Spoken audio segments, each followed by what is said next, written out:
Hey there. So I thought I would do a quick pick 3 with my new deck. Not actually an oracle deck, but I'm going to use it that way. It's called a creative tool developed by a doctor. And she does have a book about how to use it. I haven't read the book, skimmed it a little bit, but I'm just going to use these cards. Oh, here it says, for assessments, interventions, and learning for work with adversity and stress in children and adults. Well,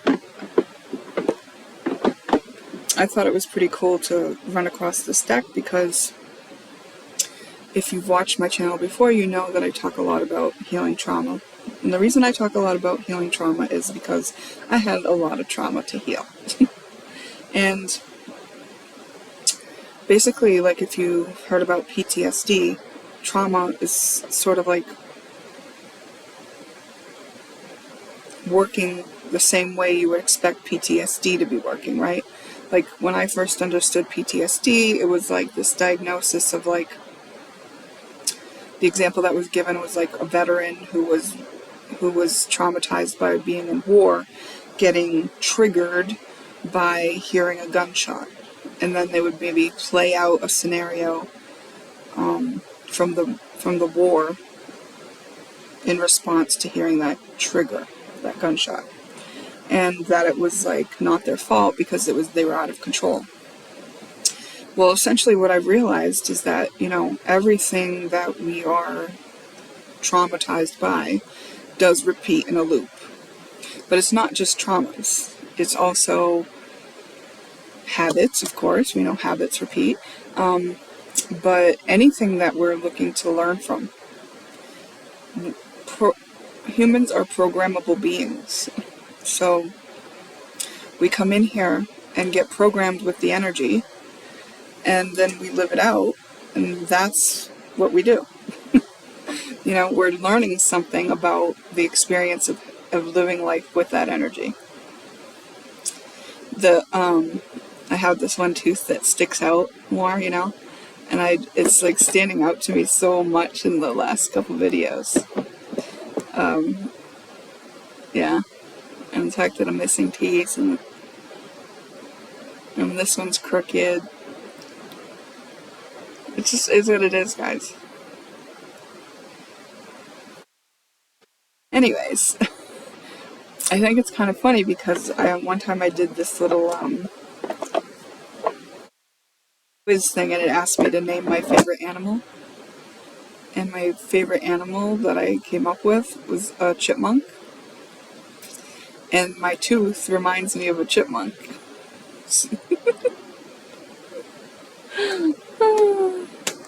Yeah, so anyway, here's me and my chipmunk teeth.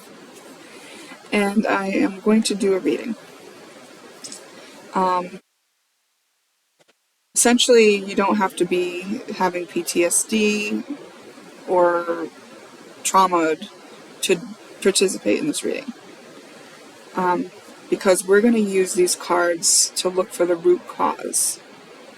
So this is going to be the root cause of something you want to heal, something that's repeating in your life, the root cause of something that's bothering you, holding you back, the root cause of something somebody else is doing in your life.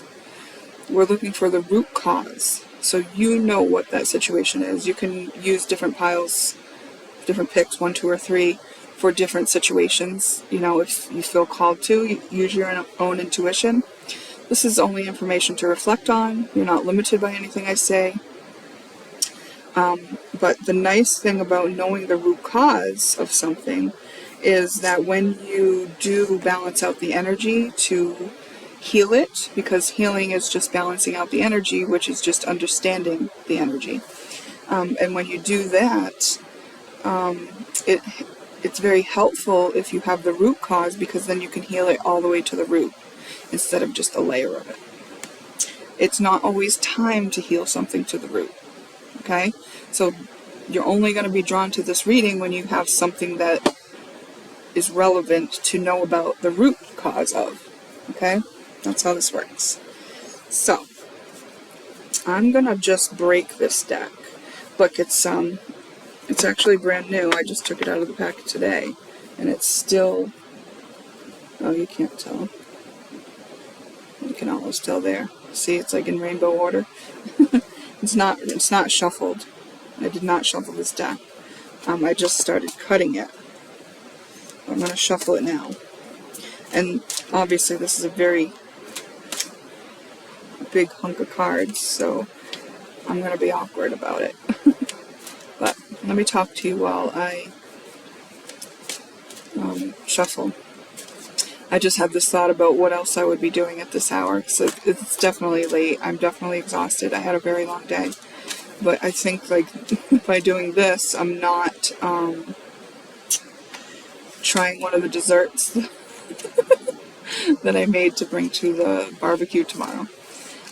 Family barbecue tomorrow for the holiday, which is very nice because it had been a while since the family got together.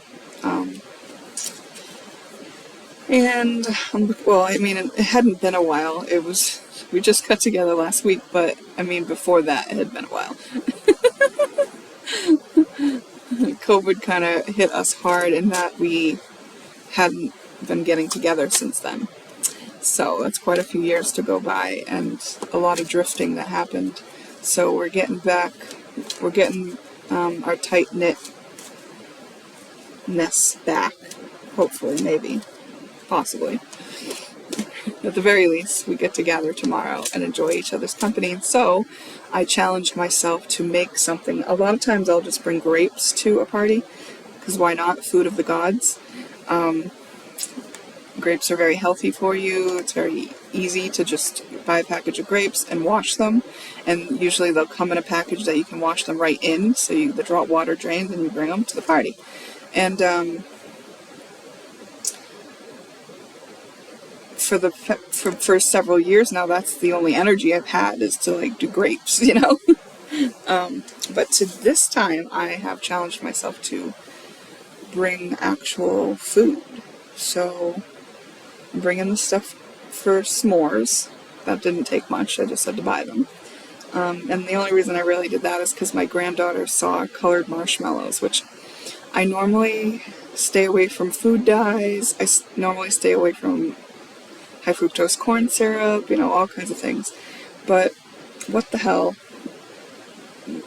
The shit won't be around much longer anyway, I guess. So I let her pick this, like, Star Spangled Banner Jet Puff package of marshmallows. And then I got the stuff so s'mores, and we'll bring them to the party. I let her eat 2 marshmallows out of the package, though, before we go to the party. It's sealed back up. It'll be fine. She really wanted them. A pink and a blue. So anyway, bringing s'mores. That was easy. But also, I challenged myself to make potato salad. And also, I made this dessert, which is something I just made up with pieces of ingredients of other things I've tried over years. So basically, I had a dairy-free Cool Whip, and I mixed it with a pudding mix. Actually, it was like half of the pudding mix. And then whipped that, chilled it. Then I made the other half of the pudding mix into pudding. Chilled that. And then I drained the maraschino cherries, a whole jar of them. Normally I wouldn't buy those because they're high fructose corn syrup. And red dye, probably. Anyways, I drained them. And then I also drained a can of crushed pineapples. And I dried them up pretty good. And then after the stuff had chilled, I put the stuff in there, the fruits. Actually, I saved some without the fruit because I know that my granddaughter was like, no way, I'm not eating that with that fruit in there. Even though she loves fruit, she didn't like the look of the maraschino cherries. She's never had those. She doesn't know what that is. She said it looks, what did she say? It looks like a rotten apple. So anyway, I put some of the batter aside And then I mix the fruit into the other. And then I have some boxes of plain donuts. And I sliced the donut and then I filled it with the Cool Whip pudding fruit mixture. I made like a little donut whoopie pie. And it was freaking good. It was really, really yummy. It was not neat at all to eat. And I was thinking, oh, this is going to be terrible to bring to a party because you make a mess of eating it. You know, like it was like falling apart and I was like over the sink.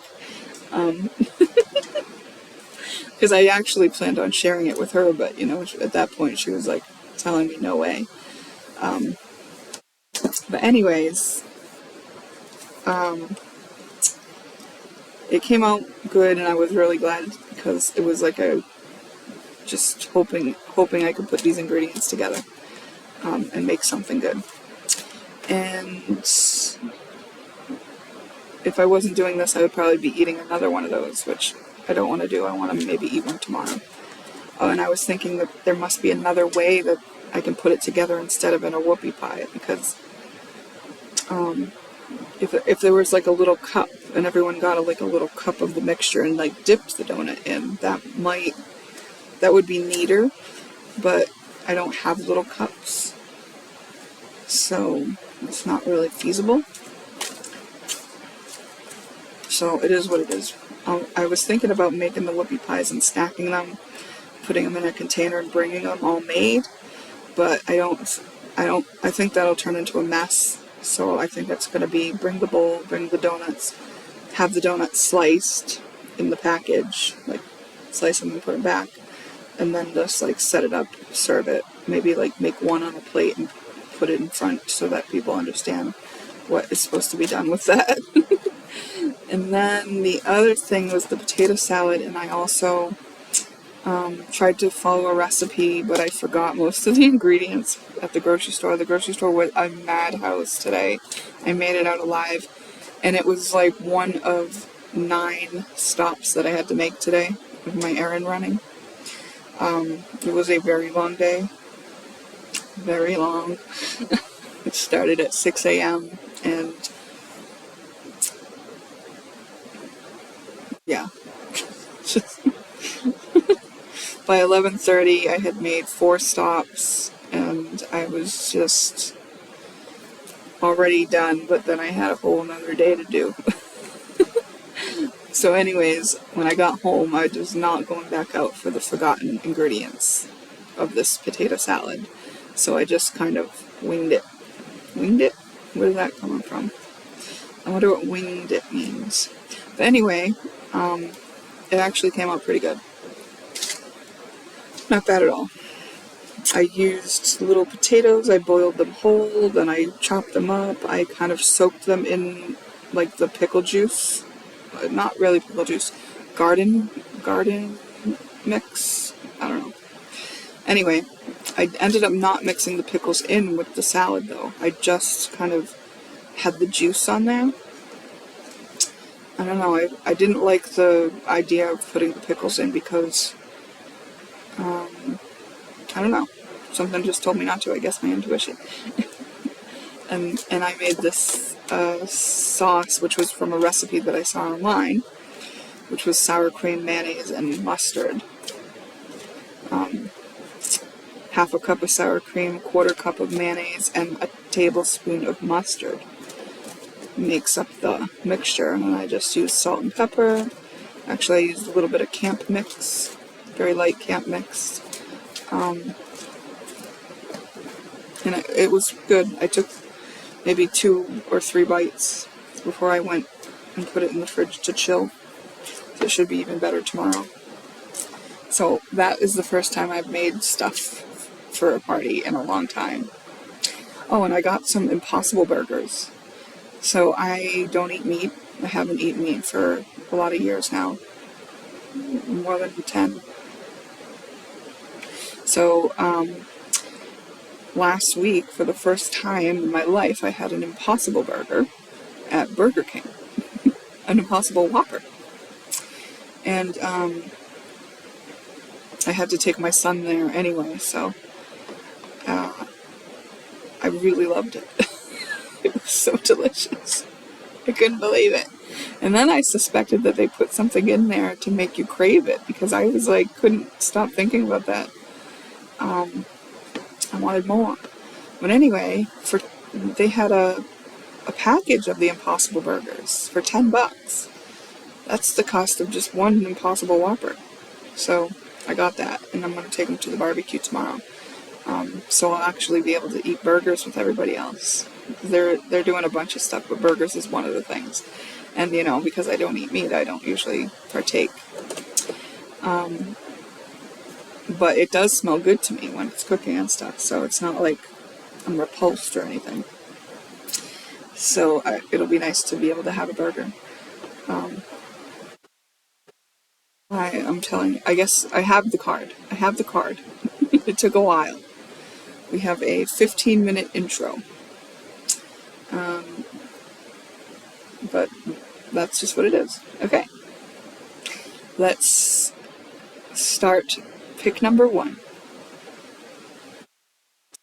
All or nothing, them and us, othering, splitting.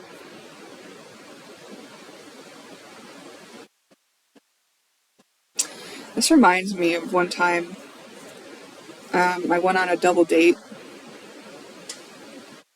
with someone, and me and my boyfriend were sitting at the table, and the female in the other party had gone to the bathroom. And so the guy was sitting there at the table with us, and he just kind of like looked over at us. He's like, "So what do you guys like?" And he's like, "Is it like us against the world?"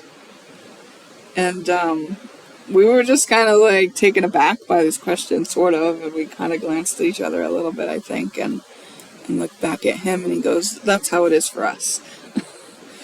And I just remember thinking, like, no, it's not us against the world. Like, to me, it was a stance that would put you at odds with the rest of the world. And it doesn't even make sense if you're just two people. Because it's like, why would you put yourself at odds with the whole entire rest of the world when you're just two people? Like, makes no sense to me. To me. To him, I'm sure it made perfect sense, and I'm not making fun of him for having said this or making that deal with his significant other or anything like that. But that's what's reminding me. The thought about how if you put yourself at odds with another being, then you are at odds. There is a perspective to be gained from doing it. However, it is also going to reflect and signify that there's a opposition within you. That's you and you. And when you have it projected outside of you, and you're saying that it's me against them, what it's showing you is, because everything is a reflection of what's inside of you, what it's showing you is that there's a part of you against you. Because all those other people are just reflecting you back to you. That's what all of this is doing. This is it's our own creation, right? And we are living out and through this energy, that we're experiencing life with, and having the experiences that we're meant to have, to gain the perspectives that we wanted to experience. We're experiencers of life. And so if you're having the experience of putting yourself at odds with another, it's not wrong. But it's coming up in this card because you can now look at the root cause of why you're experiencing so much of being at odds with people, or feeling like it's you against the world, or feeling like you cannot relate to anybody, feeling like you're on your own. If this is also like black and white thinking, it's a coping mechanism. And it's just not true. Because everything that's true, the opposite is also true. But everything in between is true too. It's not all or nothing. And it's not them and us. Like, we are one, right? It's not othering and splitting. It's just feeling like it's an interesting topic, because feeling like you're isolated, separated in some way, at odds with others, is potentially a very lonely place to be and stance to have. And even if it doesn't manifest with all others, if it's just a group of people, maybe just your family or just the coworkers or just a certain group, right? But that group is in your life. It's because they're the placeholder for the pain of the splitting that's happened within you. And the root cause, hold on, I lost the little stream. I gotta get it back. It was important.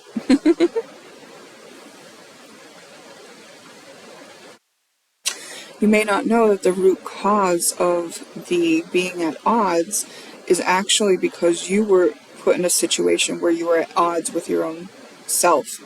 Either the decision that you had to make was at odds with what your own well-being was, or was at odds with what somebody else expected of you, or was at odds with what was morally correct, or the law, or something like that. But what it comes down to is, in order for you to proceed from that point forward, you had to start projecting one part outside of you and saying, that thing that I'm not, that's what they are. I'm this, but they're that. And really, you were this and this. Both things are true. And if you are having this go on, you see a lot of at odds things in your life, right? Maybe a lot of things that bore you, but also things that annoy you, things that frustrate you, things that make you feel alone, things that make you feel like you need to protect yourself, things that make you feel like you're smarter than everybody else, whatever it may be, whatever topic it is for you. It's saying, like, the root cause is because you started projecting onto somebody else the thing that was actually in you. Hold on one sec. I had to shift how I was sitting, but I knew if you saw the front of my tank top that it's see-through, so I didn't want to flash you. But I think that ties into the reading, right? Like, there was something that you knew was inappropriate to show as part of you. It's like, oh yeah, well, that's not acceptable, so I'm going to, suppress or deny that in myself. And that's not always a openly conscious choice that's being made. It's just like, you have to adjust, you have to prioritize, you have to figure out what is required of you for the environment you're in, and that's usually what you'll adopt. And this is kind of saying, now that the root cause of this is being pointed out to you, what it's asking you is to resolve this within yourself, meaning, like, take back that projection from outside of you, like, of the others, of them, of all or nothing. Like, take that back and look within yourself. So I guess my body's just like, are you sure we're going to do 3 of these? Hold on. So it's time to take that projection. And the way that you would find that within yourself is by looking at how you feel about the other, how you feel in this position, how you feel when it's us versus them kind of thing, when you're splitting, when it's like, oh, that's them, whatever it is that you feel about that situation is what's anchoring this in you as a looping situation that is waiting for you to see what you needed to see about it so that you can resolve it and no longer experience it so much, right? Because you'll be the version of yourself that can handle it. You won't be anchoring in more and more experiences to learn from about it. It's like learning what you came to learn creates the balance in the situation, so the energy is no longer seeking balance. And when the energy is seeking balance and doesn't have the balance, that's when it repeats in your life. It's seeking balance. It's like, are we ready here now? Are we ready here now? You know? So one of the concepts that helped me understand this is the mirrors, the 7 Essene mirrors, which these are 7 ways that other people are mirroring us back to us ourselves. And this knowledge was passed on through the Essenes. And Greg Braden has a great video on YouTube. It's quite old now. You know, you'll be like, wow, am I watching this? Why am I watching this VHS tape from the 1980s? It's like that kind of quality and stuff, but it's still worth watching because of the knowledge. And he's a good storyteller if you like that kind of learning. And his name is Greg Braden, and he's talking about the 7 Essene mirrors. And it's worth checking out because understanding and integrating that topic will let you understand that what you are seeing outside of you is actually inside of you. And that's really important for this particular point in your journey where you are invited to look for the root cause of what you've been doing. Okay. And that was pick 1. We're going to move on.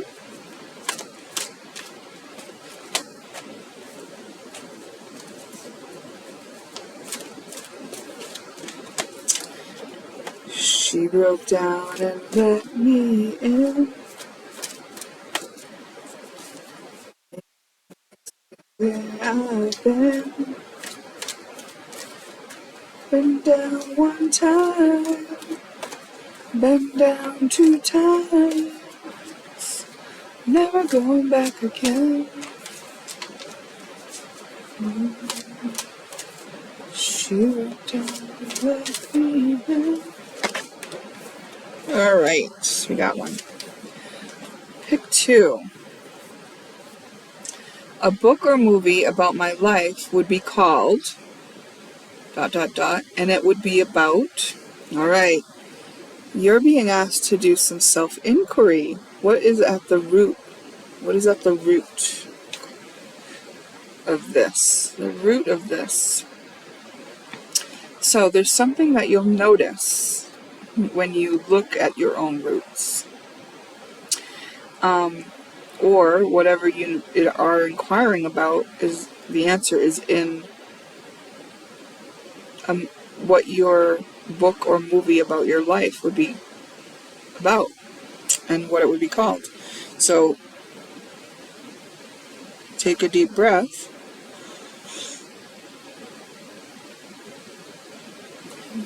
Try not to yawn like I did. Sorry about that. And feel out, what would a book or movie about your life be called? And what would it be about?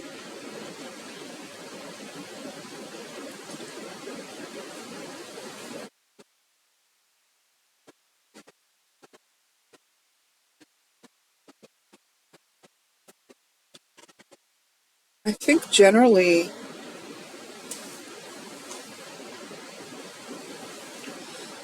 you're being asked to be more self-reflective. It's like when you write a book about your life, it's like not just a little thing, you know. There are a lot of chapters, a lot of things happen, characters came and left, and you know, there's nuance to everybody, so you can't just like describe them this one time in the book. It's, you know, very layered.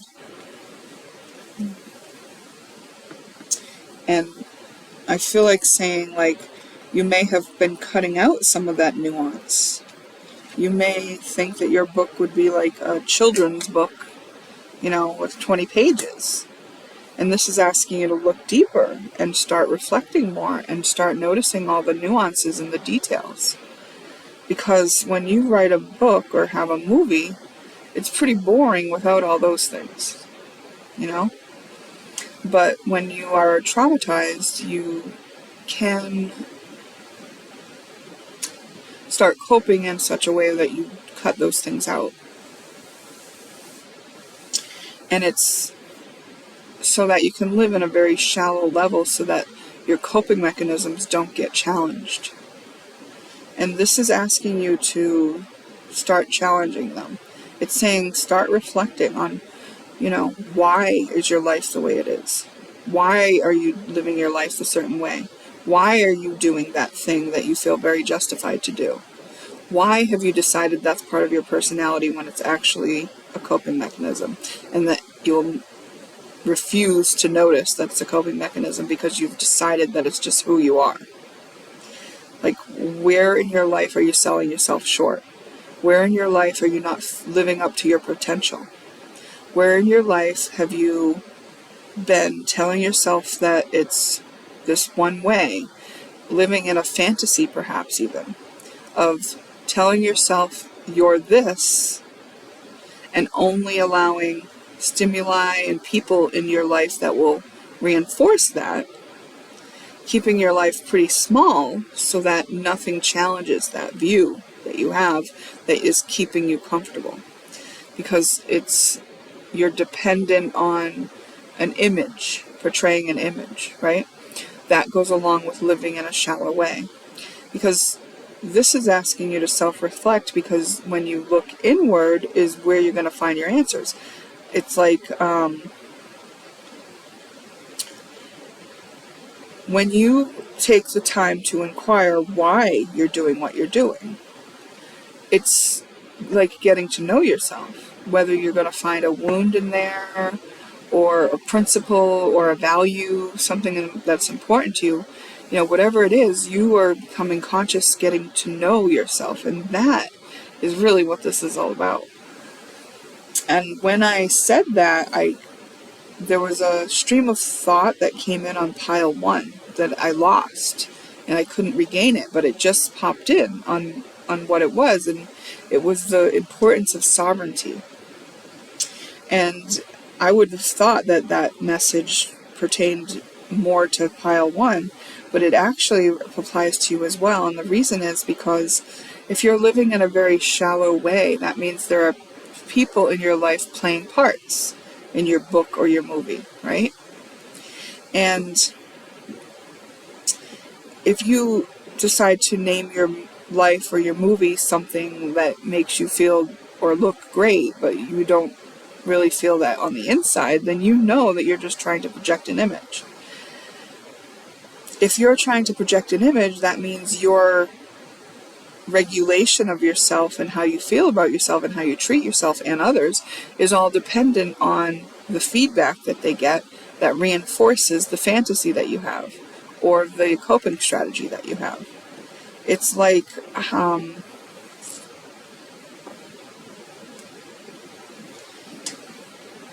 codependent in nature, because you're reliant on somebody else's opinion or support of the reality you're trying to tell yourself about yourself. And the thing is, when you self-validate, right, like when you go inward, it's an act of sovereignty. It's saying, I don't need you to approve of me as a human being and my existence. And I don't need you to agree that I'm a pretty great person. And I don't need you to play this certain role so that I feel like I'm in control or whatever it is. Like, that indicates that you're having some codependency issues, and we do want to recognize that sovereignty is the way to go when you are in this evolution. So this is actually asking you to look at your own life, because it's wanting you to self-reflect on where you are sovereign or not. And sovereign means, it doesn't mean that you have to fend for yourself at all times for everything. It doesn't mean you can't ask for help. It means when you do need help, you take it up with yourself to see if you can resolve it for yourself first. That when you do have to come up with an opinion, you don't try to mimic the person that is next to you or the most popular one or the one that has the highest following. That you actually check in with yourself. You know the experiences and perspectives you have had to get to this point in your life, and you own what it is that you think or feel about a thing. You also take up responsibility for yourself. That's what being sovereign is as well. It's like I'm taking up responsibility for myself. That's how I feel, how I act, how I behave, who I am being, and how well I know myself. All right, pick 2. Yeah, we're going to stop that one there. Very good, very good. And let's see what pick 3 has to say. Wow. Okay. Hold on, I gotta adjust, but I also don't want to flash you, so lift you up there. Okay. Sensory avoidant behavior. More sensitive and aware of senses and sensory input. Yes. Oh, pile 3, I could have related to you today at one point. I turned out okay, but that overload point was getting close, and it was just that I needed to develop some tools. I've developed the tools. I needed to apply the tools that I had developed in order to get me through the moment of what felt like sensory overload.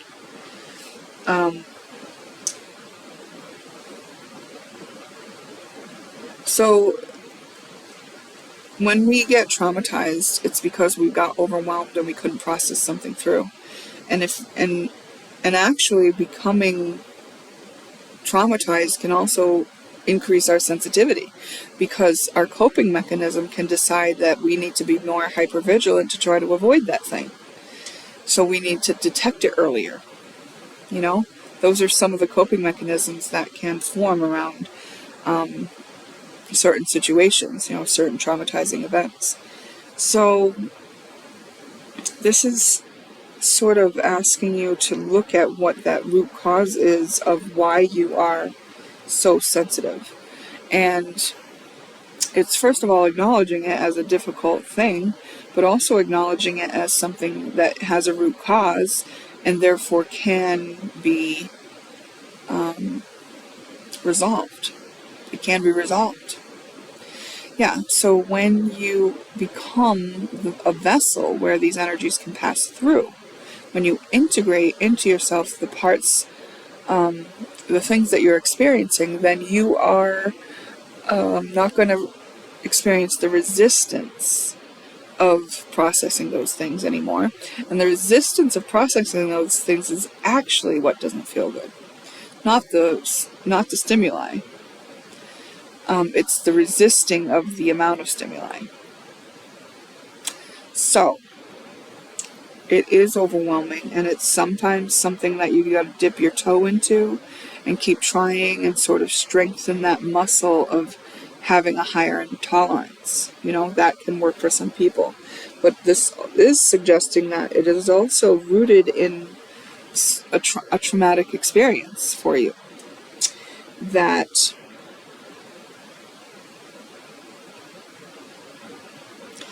you may now be avoiding certain stimuli because you were overwhelmed by certain stimuli previously. So your coping mechanisms have just decided that you just shouldn't do the things that could cause you to experience that. And hold on, I just lost my stream again. The card's down here, that's why I keep looking down here.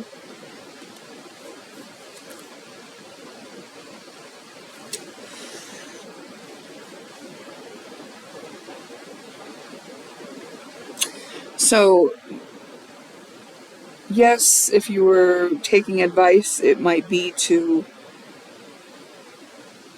instead of avoid, and because resistance of it is the more painful experience, you would work on becoming the version of yourself that can be with each stimuli.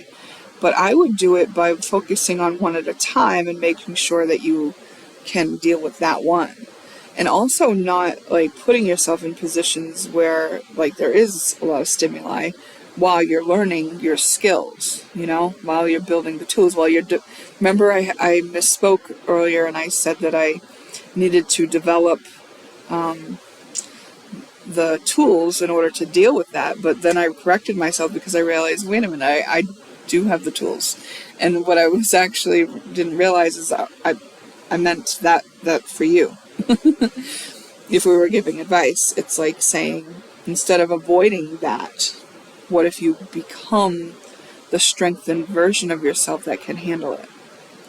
And that would be like conditioning yourself, like, a little bit at a time in some cases, right?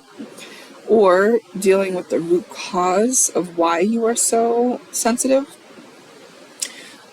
can also give some relief. Hold on a sec.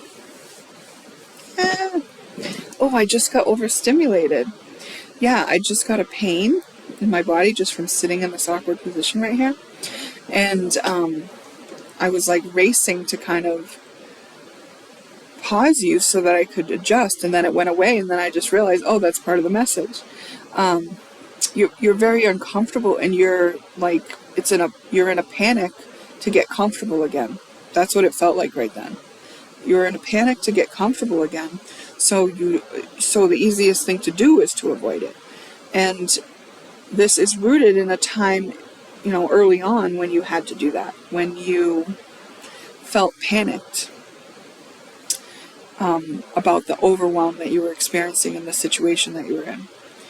And when you're panicked, it doesn't feel like the time that you just decide to sit with it, right? Oh, it's like you can do this when it happens and when you are overloaded, or you can do it at times when you're not in that overload. You can start practicing that way. But there are some tools that you can build for yourself, and you can also just integrate each way you feel about this. I feel frustrated because I'm so overwhelmed. It's like now you're going to integrate frustration by being with, by validating your experience that you are frustrated, by accepting that there you are frustrated, and being present with the part of you that's frustrated. And then you realize, oh, there's another feeling here. I feel like sad that this is my life, that I can't participate like other people because I get easily overwhelmed. And it's like, go through the feelings that you have on that. Go through the acknowledge, and then validate why, because everything's valid for you. And then accept and be present with each way to feel about each thing that you've been wanting to avoid. You process them through one at a time. Okay. I'm way past my bedtime, I think, at this point. So, pick 3. That is all.